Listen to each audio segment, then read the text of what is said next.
All right, what's the slope that runs through these pair of points? I'm going to rewrite the points here.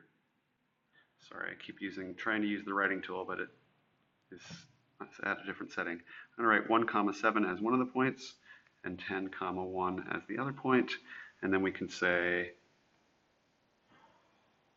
x1, y1, the x and y coordinates of point 1, x2, y2, the x and y coordinates of point 2.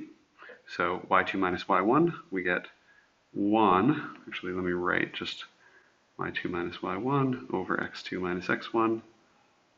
And we get 1 minus 7 over x2 minus x1, 10 minus 1.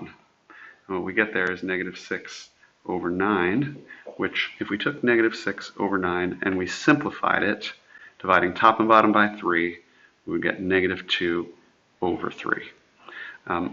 And so the answer is B. And I just want to point out that you can see here that it's going to be a negative slope because as x increases, y decreases. And whenever one variable is increasing as the other one's decreasing, you're going to get a negative slope. So we've got slope of negative 2/3.